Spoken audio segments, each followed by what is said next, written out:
Good evening everyone, मैं engineer Raghavendra Singh Bhadana आप लोगों के समक्ष आज लेकर आया हूँ अंतिम रणनीति क्या होना चाहिए आपकी, क्योंकि आपका पेपर कल से स्टार्ट होने वाला है। सभी एमपी एक्साइज कांस्टेबल के छात्रों का कल यानी कि 9 सितंबर से परीक्षाएं प्रारंभ हैं। अब अंतिम समय पर क्या रणनीति हो, इस पर हम चर्चा करने के लिए आज उपस्थित हुए। तो सबसे पहला पॉइंट ये कि अगर आपका एग्जाम जो है 9 सितंबर से लेकर 15 सितंबर के बीच में है, तो क्या रणनीति होना चाहिए, और 16 सितंबर से लेकर 25 सितंबर तक है तो क्या रणनीति हो, इस पर हम चर्चा करने वाले हैं। किस प्रकार से पेपर में सफलता अर्जित करना है। ठीक है भाई। तो सर्वप्रथम बात करेंगे इसमें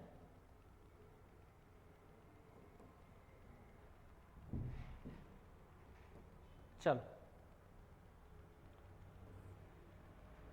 कि भाई जो हमारी अगर परीक्षा 9 सितंबर से प्रारंभ है तो हम क्या करें,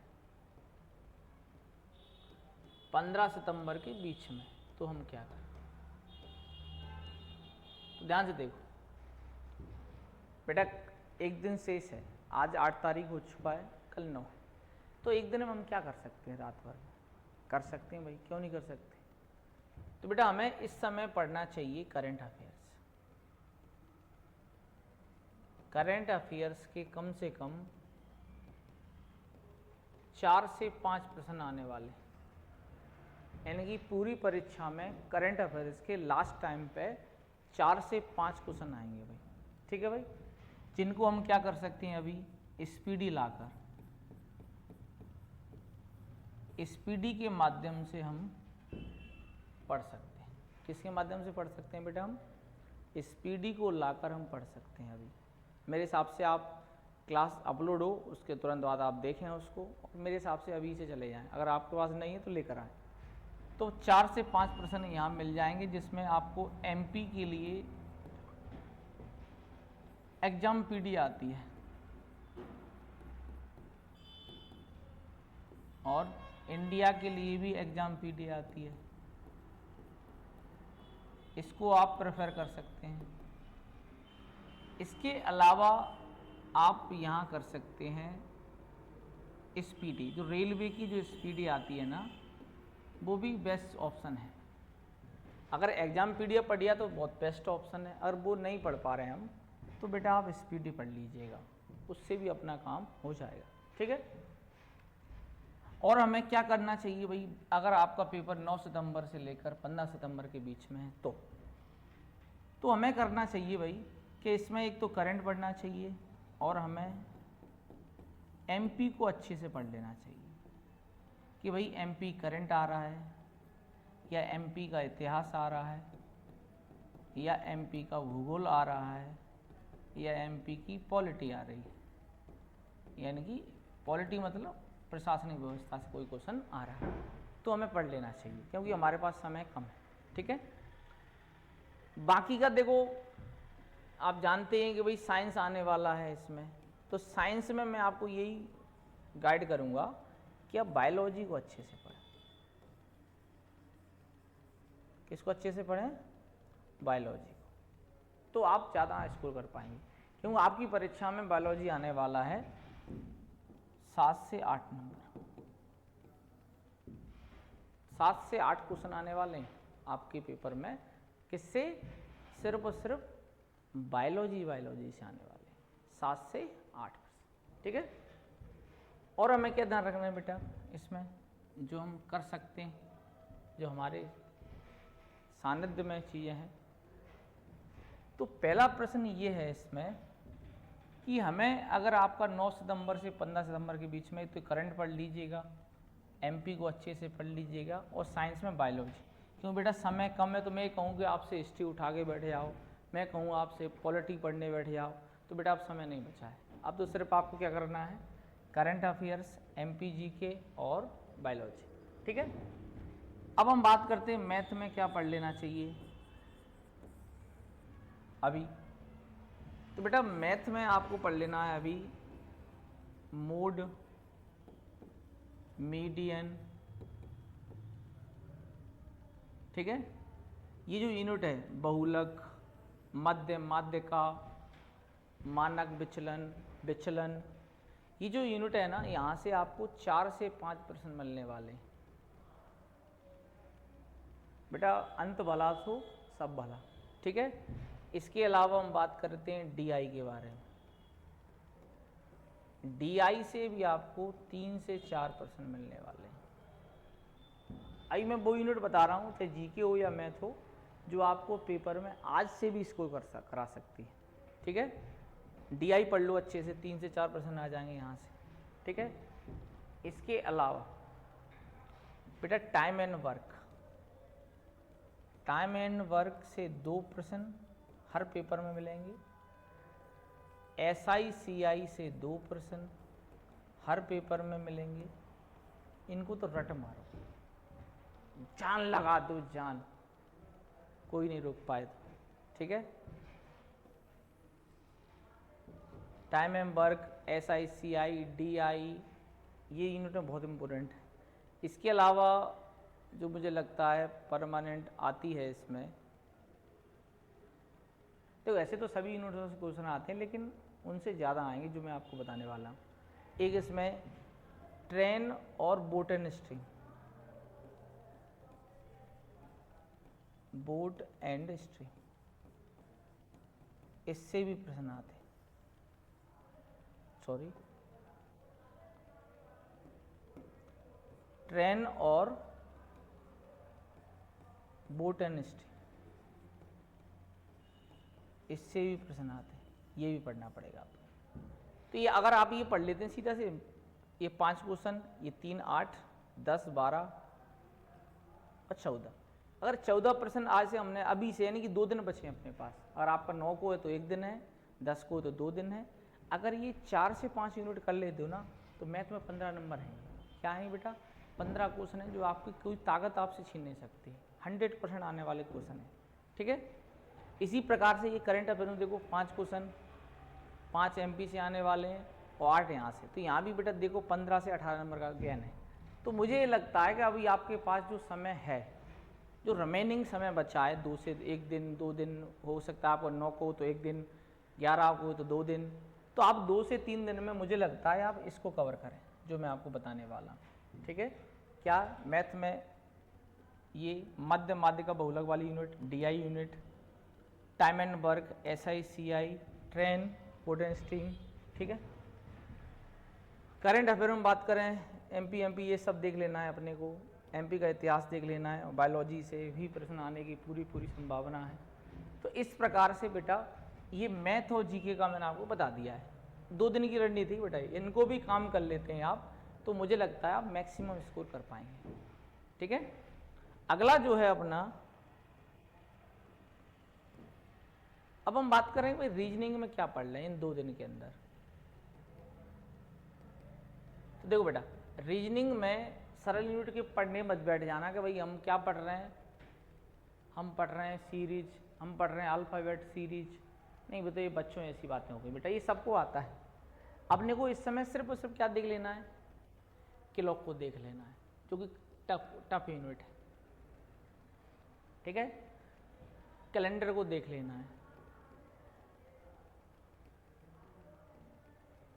इसके अलावा जो कुत्ता बिल्ली वाले प्रश्न होते हैं ना, सम और ऑल वाले प्रश्न, ये आपको 2 प्रश्न मिलेंगे यहाँ, ये 1 मिलेगा और ये 1 से 2 मिलेंगे।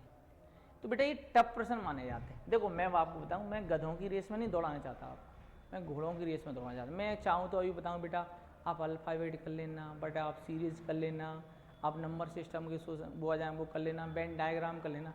बेटा ये बच्चों वाले प्रश्न हर व्यक्ति को आते हैं, ये आप कर भी लोगे तो कौन सा तीर मार लोगे भाई, ये तो सबको आते हैं। तो सब में आप में गधे और घोड़े में क्या अंतर होता है? यही अंतर होता है कि आप टफ क्वेश्चन ढूंढो। क्लॉक, कैलेंडर, सम ऑल वाले प्रश्न हैं इसमें, ठीक है। इसके अलावा जो लुप्त पद होते हैं उनको देख लेना है प्रैक्टिस करके, ठीक है। और मुझे जो लगता है रीजनिंग में ब्लड रिलेशन में कौन से वाले प्रश्न, ये वाले प्रश्न नहीं, ये वाले प्रश्न,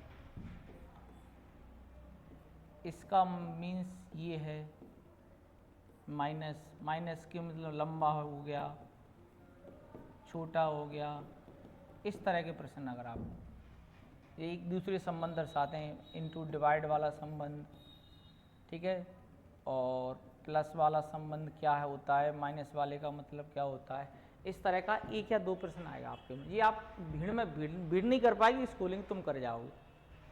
तो मुझे लगता है रीजनिंग में इतना पढ़ना चाहिए। अब ये रणनीति मैंने आपको बताई 9 से 15 सितंबर वाला हूँ। अब मैं बात कर रहा हूँ 15 सितंबर से लेकर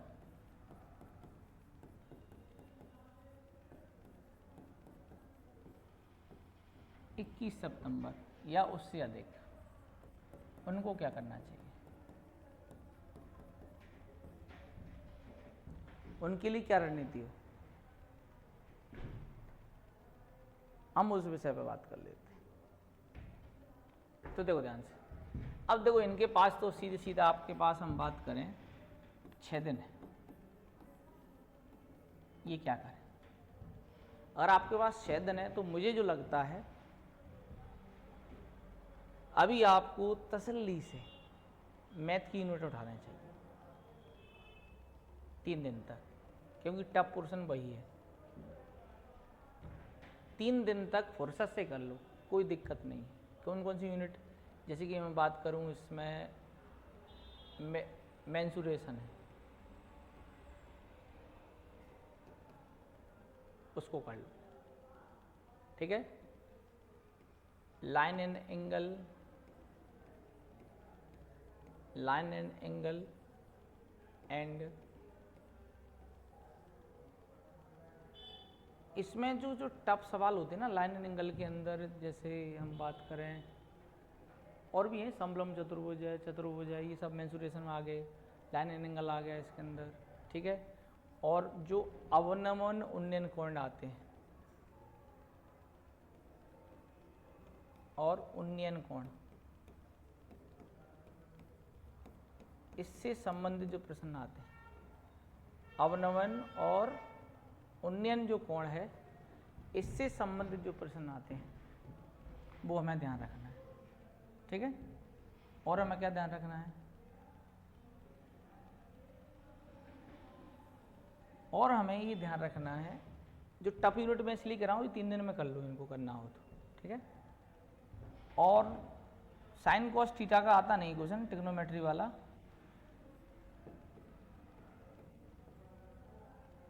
इसके अलावा मुझे लगता है द्विघात समीकरण भी आता है इसमें,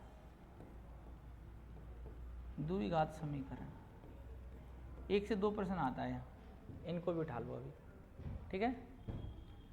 अब इसके अलावा तो देखो पढ़ने को तो बहुत कुछ है, मैं कहूँ कि भैया मीडियन पढ़ लो, मोड पढ़ लो, ये वाली यूनिट आती है, ठीक है। इसके अलावा मैं बात करूँ इसमें SICI हो गया, इसके अलावा हम बात करें बोट एंड स्ट्रीम हो गया,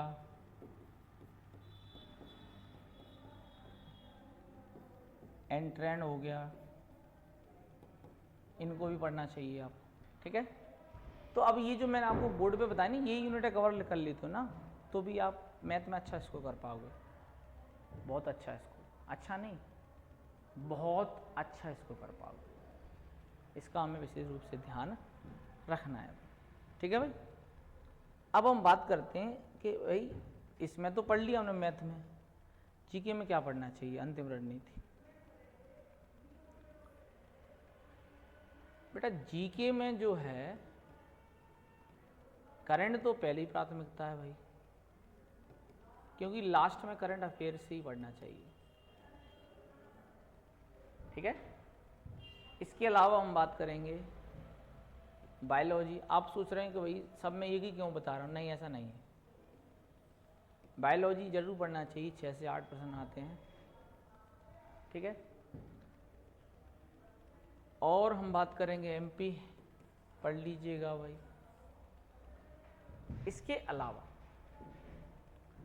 इसके अलावा हम बात करें इसमें पॉलिटी जो एमपी से रिलेटेड हो उसको पढ़ना। इसके अलावा हम बात करें जियोग्राफी,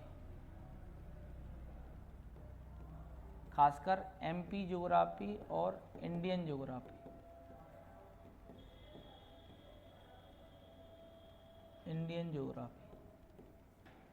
इसको भी पढ़ लेना अच्छे से। एमपी ज्योग्राफी के साथ साथ इंडियन ज्योग्राफी भी पढ़ लेना है अपने को, ठीक है। और हमें क्या कर लेना है बेटा, इसके अलावा हम बात करें जीके में, करंट हो गया अपना, बायोलॉजी हो गया, हाँ केमिस्ट्री जरूर पढ़ लो।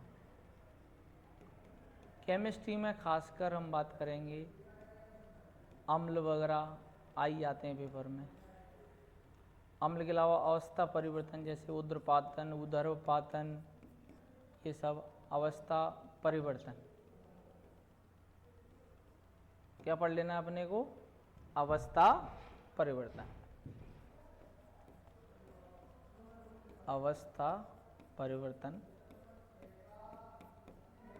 ठीक है।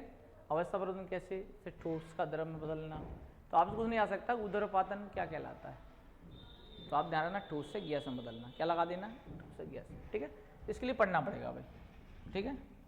इसके अलावा रासायनिक फॉर्मूले, जैसे कार्बोनेट का क्या होता है, रासायनिक कार्बोनेट क्या होता है, रासायनिक फॉर्मूले जरूर ध्यान रखना। जैसे कई बार आपसे पूछ लेगा बेकिंग सोडे का फॉर्मूला क्या है, पता है तो राधे राधे, नहीं पता है तो कोई दिक्कत नहीं, आपसे बेकिंग सोडा का भी पूछ लेंगे कि भाई बेकिंग सोडा का क्या है, ठीक है। अभी हाल फिलहाल मुझे यही सब पढ़ना चाहिए क्योंकि समय कम है, उस हिसाब से बता रहा हूँ कि मैं बताऊँ भैया आप हिस्ट्री पढ़ लो बहुत लंबा तंगड़ा, वो मैं आपको बताना नहीं चाह रहा, ठीक है भाई। अब हम बात करेंगे इसमें कि भाई रीजनिंग में क्या रणनीति है। अब वेयर इज रीजनिंग, रीजनिंग कहाँ है, चलो। तो रीजनिंग में मुझे लगता है अच्छे से लुप्त पद की प्रैक्टिस कर लो। लुप्त पद की क्या कर लो, प्रैक्टिस।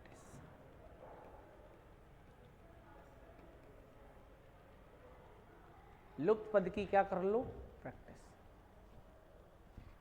और हमें क्या करना है भाई,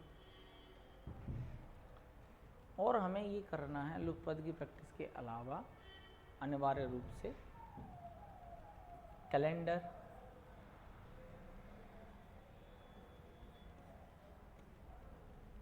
क्लॉक,